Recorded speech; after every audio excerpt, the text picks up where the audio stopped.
The repair station floated above a quiet planet like a silver ring in the sky. Ships from many places came and went every day, some carrying trade goods, some carrying passengers, and some stopping only to refuel. For most people, it was only a place to pass through. But for Aaron, it was home. Aaron was a repair worker. His job was not exciting, but it was honest. He spent his days fixing broken ship engines, replacing panels, or patching holes in cargo bays. The station was full of noise, grinding metal, humming machines, and voices shouting in many languages. Yet, in all that noise, Aaron often felt alone. Humans were not common in this part of space, and when others looked at him, it was often with curiosity or doubt. One evening, after finishing his work on a transport ship, Aaron walked through the narrow passages of the station. The lights above flickered softly, and the smell of fuel clung to the air. He carried a small bag of tools on his shoulder, thinking about the meal he would buy before returning to his cabin. He liked simple meals, bread and stew if he could find it. His thoughts were plain, just like his life. Then he heard something unusual. It was not the sound of machines or workers. It was a sharp sound, like a gasp or a cry, coming from a dark side alley near the docks. Aaron slowed his steps. Few people wandered into those alleys at night. Most stayed near the open markets or the brighter streets. Something about that sound made him stop. He turned and stepped into the alley. The lights here were dim, some of them broken, and shadows stretched long across the floor. At first, he saw nothing but stacked crates and old cables hanging from the walls. Then, his eyes caught movement. In the corner, half hidden by boxes, was a girl. She was not human. Her skin was pale, almost glowing faintly under the weak light, and her eyes were large, bright like silver coins. Her hair was thin and smooth, falling across her face. She looked young, maybe just past childhood, though Aaron could not guess her true age. Many alien races looked different than their years. What he could see clearly was fear. The girl's body trembled as if she had been running for a long time. Her hands clutched a small device, though she did not seem to know how to use it. When she noticed Aaron, her eyes widened. She pressed herself. Back against the wall, ready to flee, Aaron raised his hand slowly, showing he meant no harm. "Easy," he said softly. "I will not hurt you." The girl did not answer. She only stared at him, her chest rising and falling quickly. Aaron had seen fear before. He had seen it in workers who lost their jobs, in travelers stranded without credits, in children separated from parents. This fear was different. It was sharper, like the fear of someone being hunted. Aaron took a step closer, moving slowly so she would not run. "Are you lost?" he asked. "Do you need help?" Her lips moved, but her voice was so quiet he almost did not hear. "They are coming." Aaron frowned. "Who?" She shook her head quickly, as if even naming them was dangerous. Then she whispered, "Hunters." The word struck Aaron like cold metal. Hunters. He had heard of mercenaries that tracked people for pay, sometimes to bring them back alive, sometimes not. If such men were on the station, then this girl was in grave danger. He looked around the alley. No one else was near. The station was busy, but in places like this, silence could hide many things. Aaron knew he had two choices. He could walk away, pretend he never saw her and keep himself safe, or he could help. He looked back at the girl. Her eyes were wet with tears she fought to hold back. She looked small, fragile, and utterly alone. Aaron felt something inside him stir, a quiet voice that told him he could not leave her here. Humans, he thought, had always been stubborn when it came to protecting others. "My name is Aaron," he said firmly. "What is yours?" For a moment, she hesitated. Then, in a voice like a whisper of wind, she said, "Lyra." Aaron nodded. "All right, Lyra. Stay close to me." I will not let them find you here. Her eyes widened again, not with fear this time, but with surprise. No one had spoken to her like that before, not here. She gave a small nod, though her hands still shook. Aaron turned toward the brighter street, but before stepping out, he glanced around carefully. He thought he saw shadows move at the far end of the corridor. His heart tightened. Whoever was after her might already be near. He motioned for Lyra to follow him. She rose slowly, her steps unsteady, but when she stood beside him, she looked a little less afraid. Together they stepped out of the alley and back into the crowded walkways of the station. Aaron did not know why he was doing this. He only knew that leaving her there would have been wrong. As they moved through the crowd, he felt the weight of invisible eyes watching them. Something was coming, but for now, the girl was safe. And for the first time in many years, Aaron felt that his simple life was about to change. The market level of the station was alive with noise and color. Bright signs glowed above food stalls, traders shouted to passing crowds, and the smell of spices mixed with engine oil in the air. To most, it was a normal evening, but to Aaron and Lyra, each sound felt sharp, and every shadow seemed like a threat. Lyra stayed close to Aaron's side, her steps small and nervous. She held her small device tightly, as though it was the only thing giving her strength. Aaron kept his eyes moving across the crowd. He had lived on the station long enough to know when someone was watching. Stay near. He whispered to her. She nodded quickly, her silver eyes flicking from face to face. Though the market was crowded, Aaron noticed gaps opening as certain. Groups moved with purpose. Large men in dark jackets stood at corners, scanning people who passed. Their movements were too organized to be random. Aaron felt his stomach tighten. They are here. Lyra whispered. Aaron did not answer. He only adjusted the tool bag on his shoulder and guided her toward a side passage. He had no weapons, no armor, nothing but his knowledge of the station. If they were going to survive, he would have to use that. The side passage was narrow, lined with pipes and steam vents. Few people used it, which was why Aaron chose it. He quickened his pace, pulling Lyra along. She stumbled once, but held onto his arm. "Why are they after you?" he asked as they moved. Her lips pressed tight before she spoke. "Because of what I carry. It is not money or jewels. It is knowledge. My people gave me a task. Others want to stop it. If I fail, many may suffer." Aaron glanced at her. She was young, almost too young for such a heavy burden, yet her words carried weight. He did not know what kind of knowledge she meant, but the fear in her voice was real. Before he could ask more, heavy footsteps echoed behind them. Aaron turned his head. At the end of the passage, dark figures appeared, their weapons faintly glowing. The hunters had found them. "Run," Aaron said. They rushed forward. Steam hissed from pipes, and the metal floor rang beneath their steps. Lyra's breathing grew fast, but she did not let go of him. The passage turned sharply, leading them into another corridor filled with storage crates. Aaron ducked behind them crates and pulled Lyra down beside him. The hunter's footsteps grew louder. Aaron's mind raced. The station was built like a maze, with paths that twisted above and below. If he could lead her through the older repair tunnels, they might escape. Few people knew them as well as he did. "This way," he whispered, pointing to a service hatch. He pried it open with a tool from his bag, the metal creaking.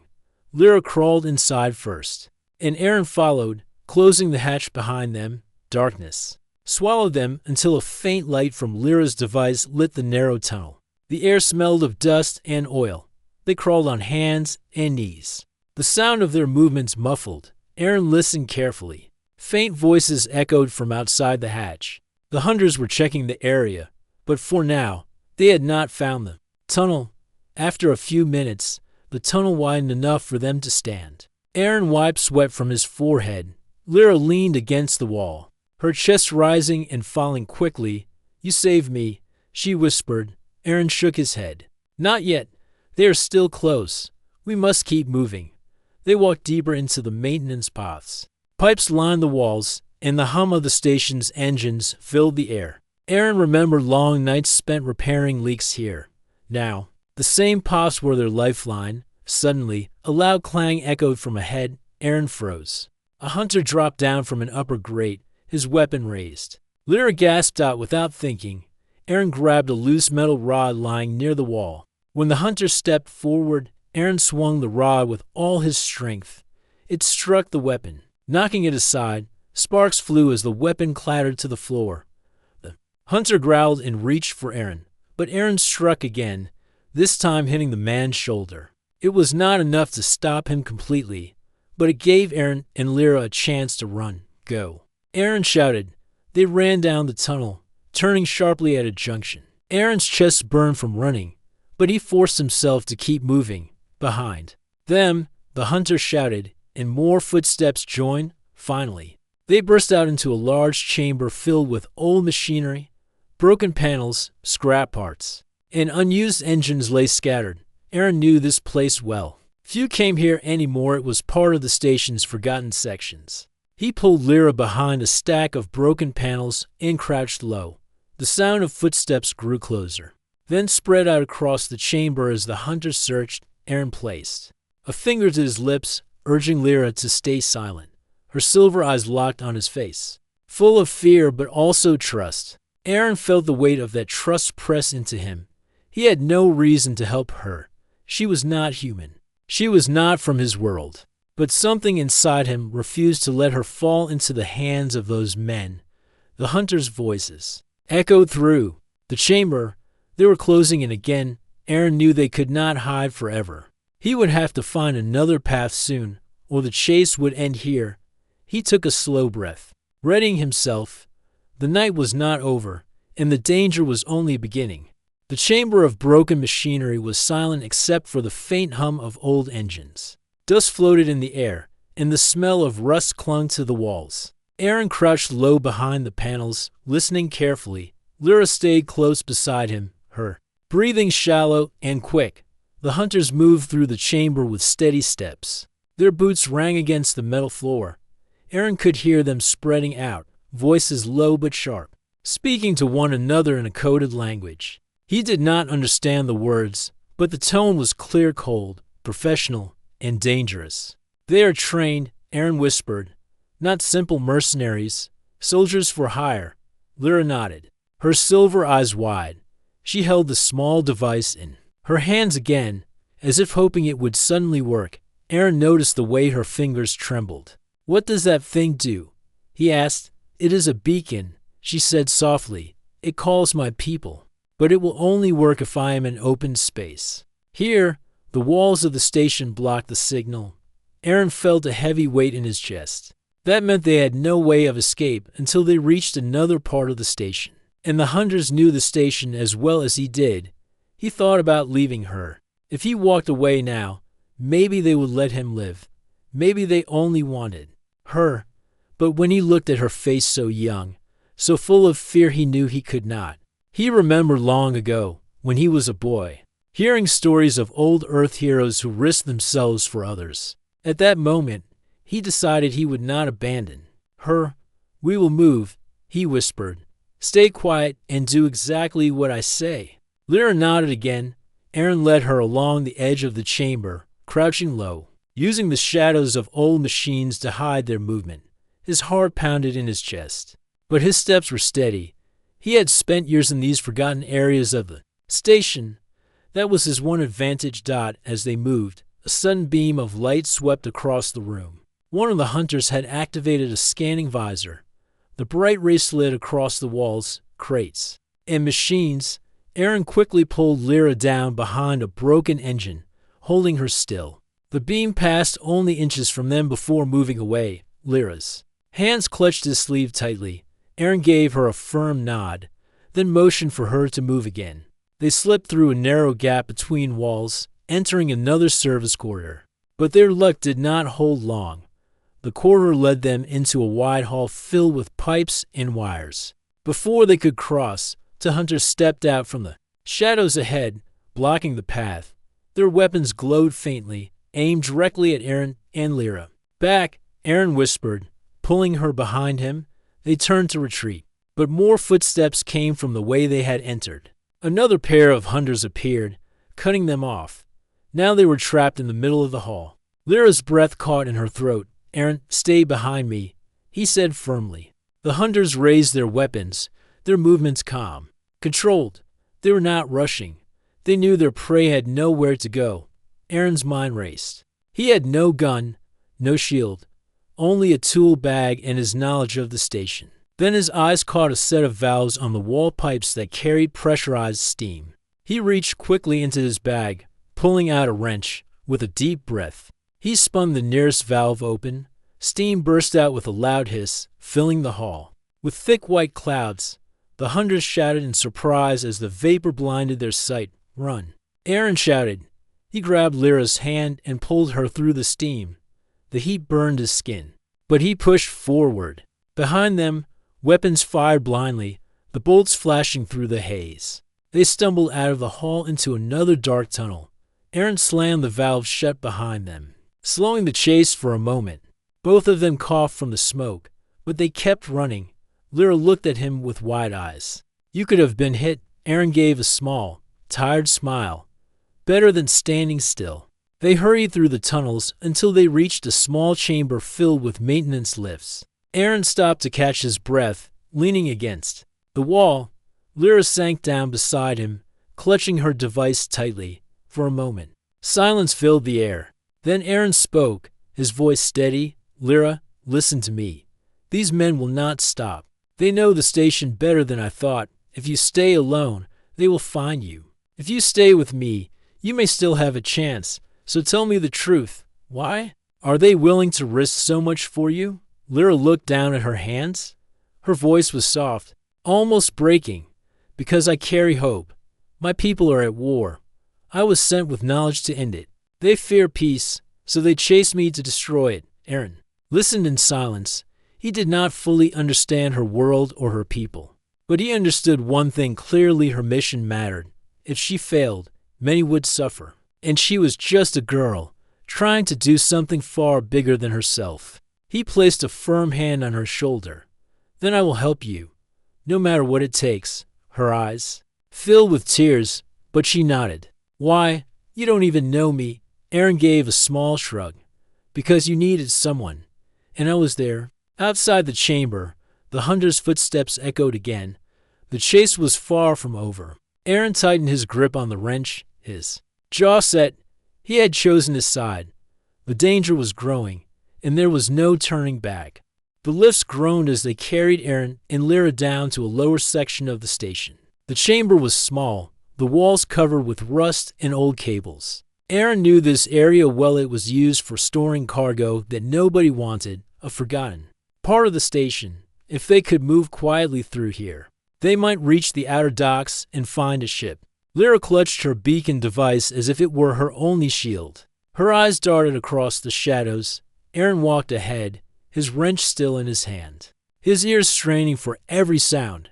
"We are close," he whispered. "There's a wide passage that leads straight to the docks. If we reach it, you can send your signal." Lyra nodded, but her hands trembled. "They know the station too." "What if they are waiting?" Aaron gave a small nod. "That's what worries me." The lift doors opened with a hiss, and they stepped into the dim hall. This part of the station was quieter than the rest. The noise of trade and shouting voices was far above them now. Here, the only sounds were the echo of their footsteps and the faint buzz of broken lights. Aaron guided Lyra through the twisting corridors, checking every corner before moving. The silence made each step feel heavier. Then, up ahead, they saw it. A wide cargo bay stretched before them. The space was open, lined with stacked containers and metal crates. At the far end, a large door glowed faintly, the exit to the docks. Beyond that door, freedom waited. Lyra's eyes brightened with hope. She took a step forward, but Aaron stopped her with a hand on her arm. His eyes scanned the room carefully. The open path looked too easy. The hunters were skilled. They would not leave the dock entrance unguarded. Still, there was no other way. Aaron tightened his grip on the wrench. "Stay behind me.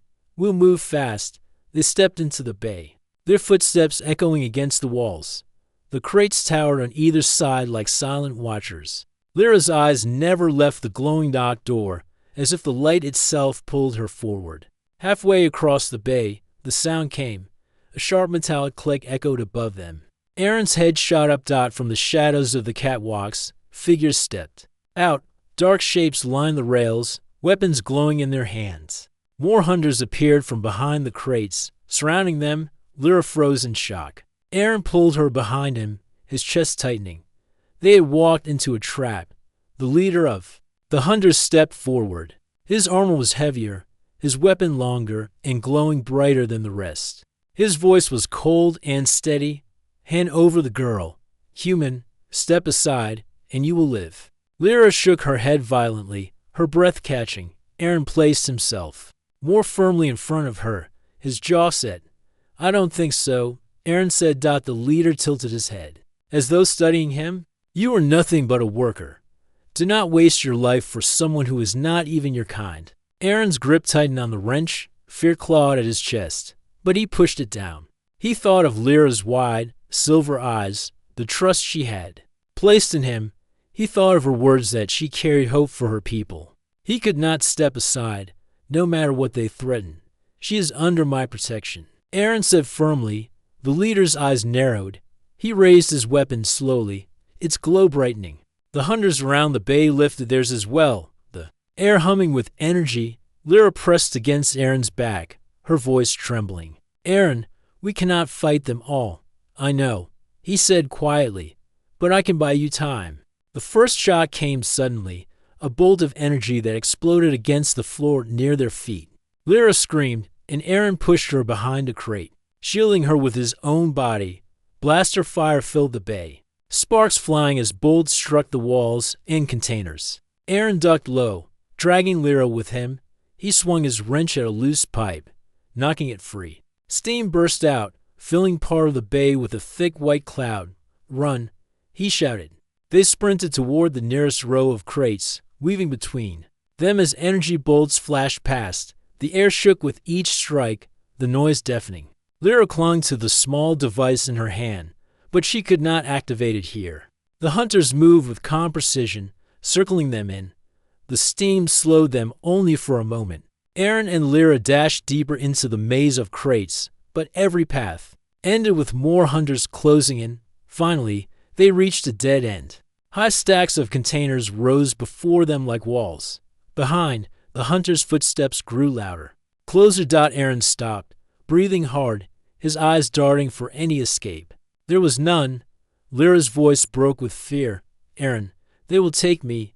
He turned to her, his face set in determination.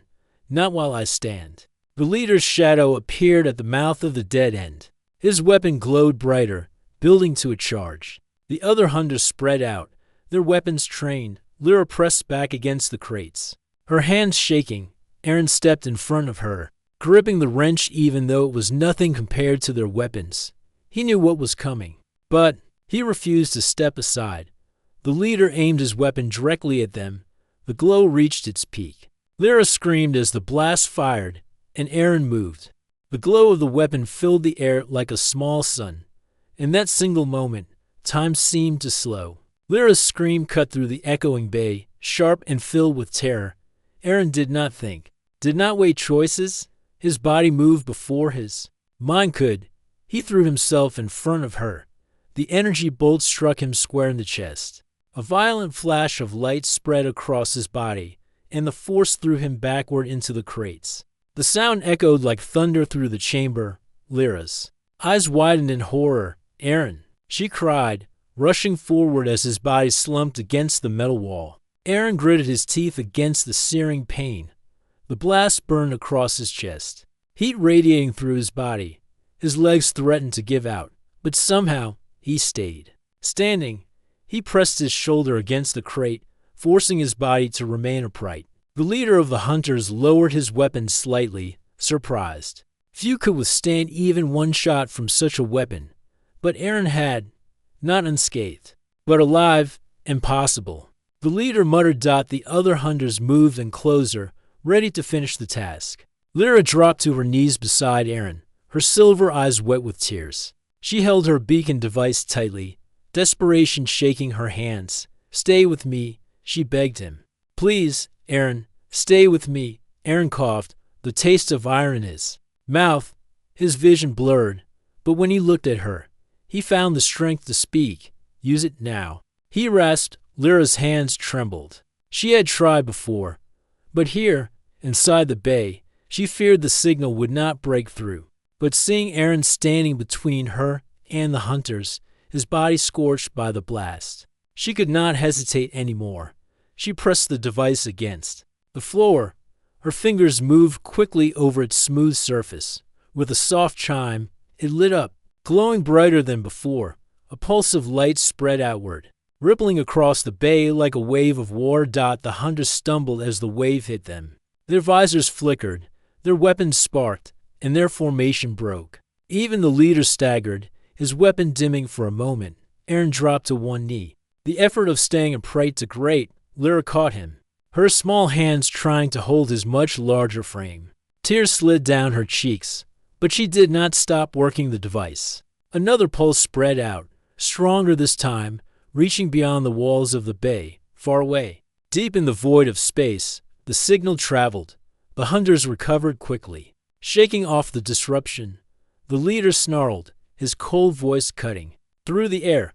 "Enough. Kill them both." Aaron tried to rise again, his body screaming in pain. He lifted the wrench in his hand, though his grip was weak. He could barely stand, but he still placed himself between Lyra and the hunters. The first of them raised his weapon again, but before he could fire, the bay shook. A low hum filled the chamber, growing louder with each second. Then the walls rattled. As a deep vibration spread through the station, the hunters froze, looking upward. Lyra gasped, her silver eyes widening with hope. They heard it. My people heard the call.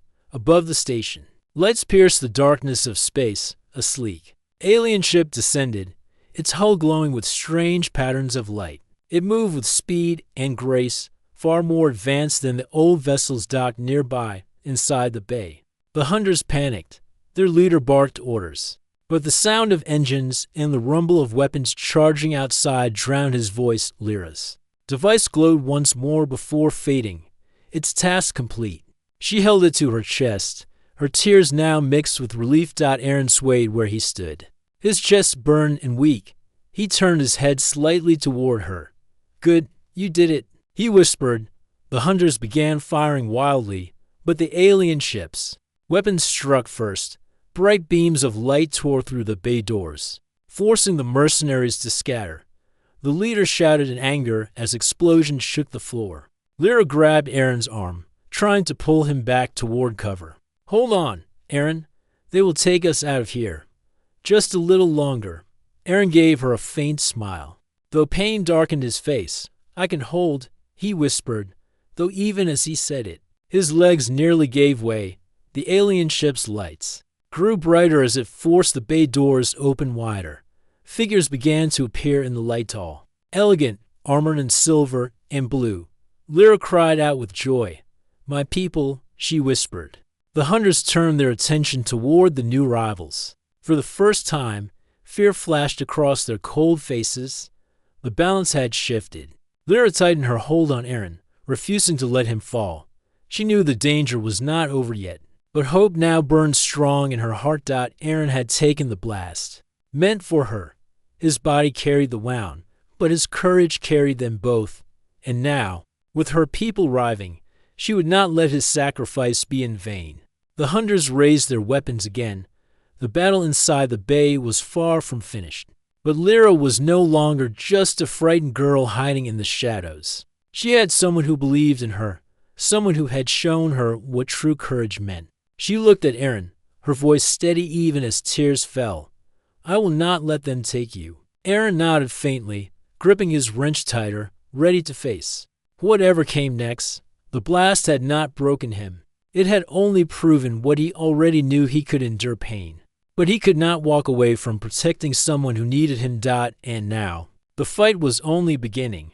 The chamber was filled with a quiet hum from the alien ship's systems. The hunters had fled, retreating into the shadows, leaving the bay littered with scattered crates and scorch marks. Lyra knelt beside Aaron, her hands pressed against his chest, trying to stop the bleeding and ease his pain. Aaron's eyes were half closed, his breathing shallow, but when he saw her face, he managed a weak smile. "You called them," he whispered. "Yes," Lyra said softly, her voice shaking. "I had to. You saved me." "Aaron, I could not let them win." Aaron coughed, wincing as pain tore through his chest. "You did good," he said. "Don't forget it." Lyra's silver eyes filled with tears. "How can I forget? You risked yourself for me." "Why would you do that?" Aaron's lips curved into a faint, tired smile. "Because someone had to. And you trusted me." The noise of the alien ship moving above them filled the chamber, but it was not frightening. It was a sound of hope. Lyra looked toward the hatch as figures descended, tall, elegant, and clad in shining armor. Their presence was calm yet commanding. They carried themselves with purpose. But when they saw Aaron and Lyra, relief flickered in their eyes. One of them stepped forward, a figure taller than the rest, with soft, glowing blue light inlaid in their armor. Lyra's eyes widened, and she stood quickly, almost trembling. "Father," she whispered. The tall figure nodded, his expression both stern and gentle. "Lyra, you are safe." Aaron tried to sit up straighter, but pain forced him to lean back. Lyra moved to support him, her small hands firm on his shoulders. "They are your people?" he asked weakly. "Yes," Lyra said, "and they know why I am here. I carry knowledge that can end the war between my people and another race. If the hunters had caught me, peace would have been lost." Aaron's eyes widened. He had thought she was just a frightened girl, running from danger.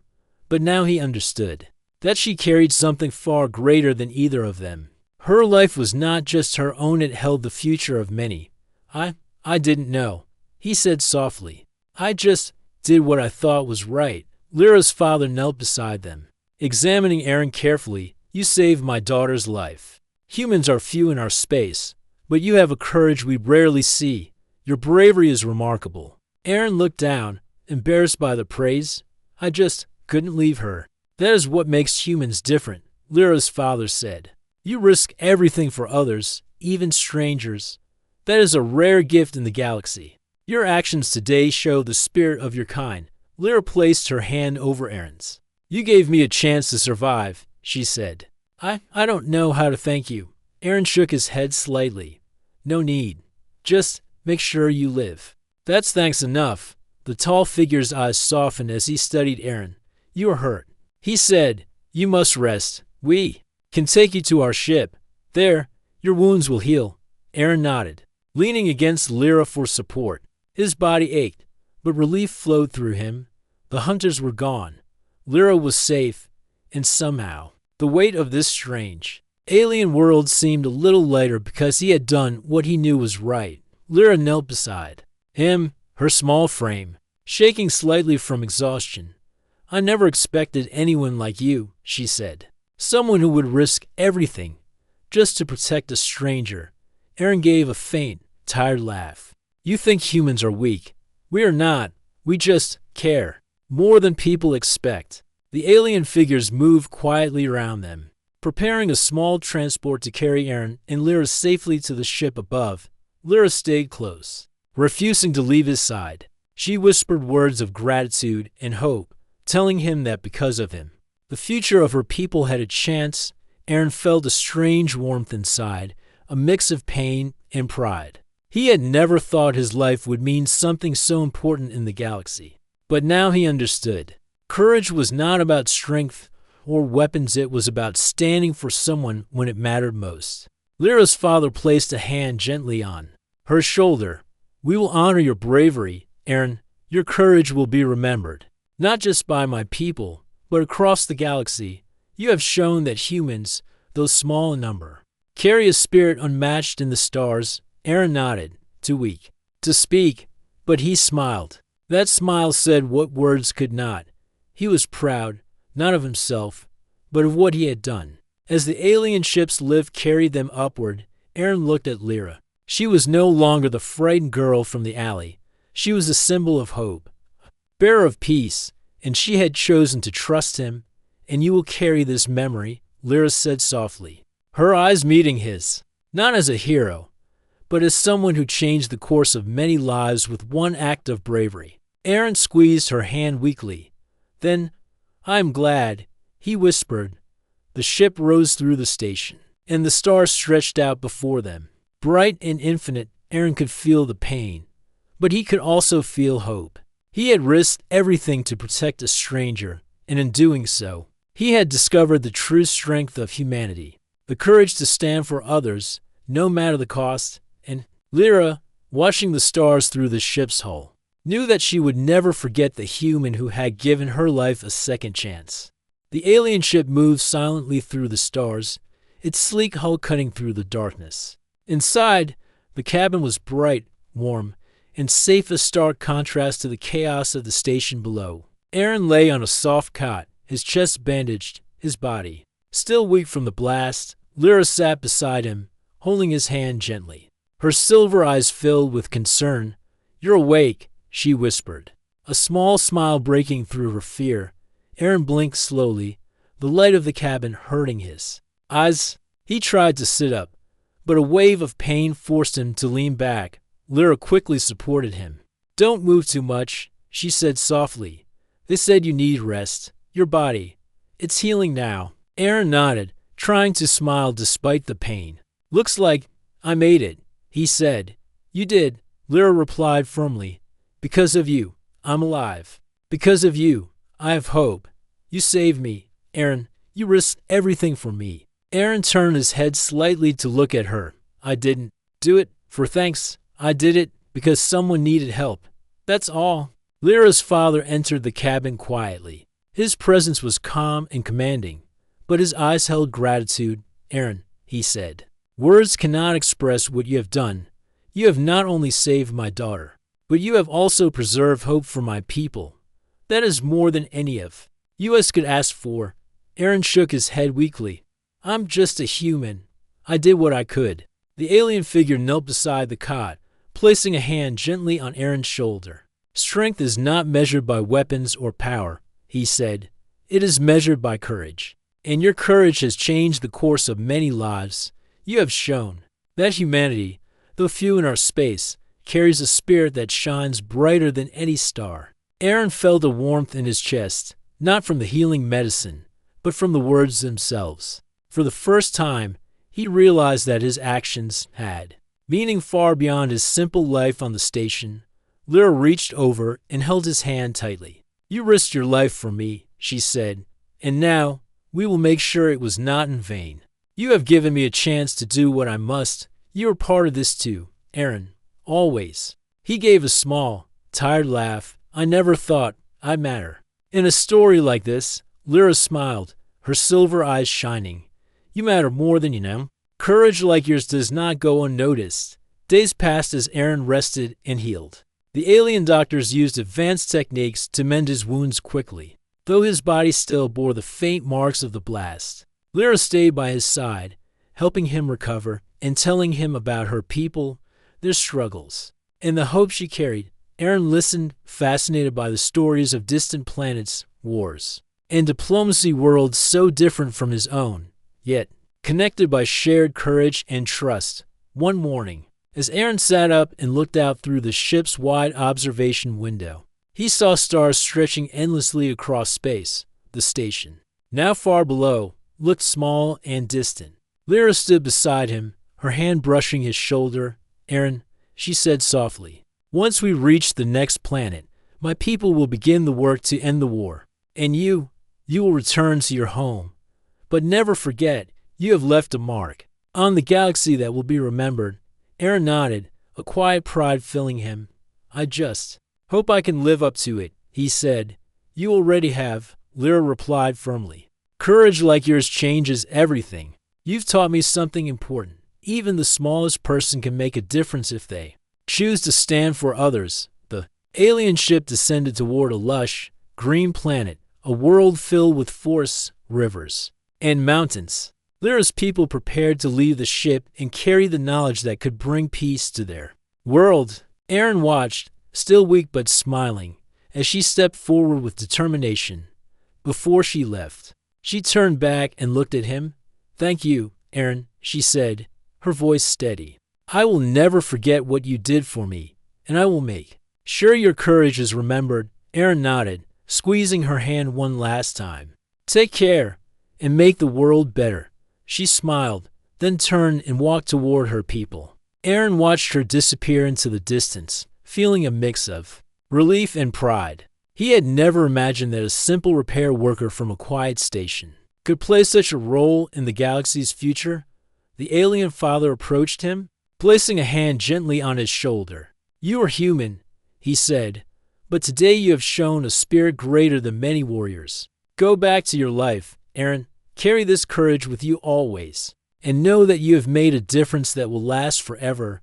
Aaron nodded. He had no great titles or armies, no weapons of power, but he had something strong: or courage, trust, and the choice to stand for another being when it mattered most. As the ship lifted off the planet and disappeared into the stars, Aaron leaned back, feeling peace in his chest. Life would return to its simple rhythm: repairs, meals, quiet evenings. Yet he was changed forever. Somewhere out in the galaxy, a young alien girl carried hope for her people because a human had risked everything to protect her. And in the quiet of space, Aaron knew that one act of courage could ripple farther than anyone could ever imagine. For the first time in his life, he felt that his life, though simple, was extraordinary. And in the vastness of the stars, that was enough.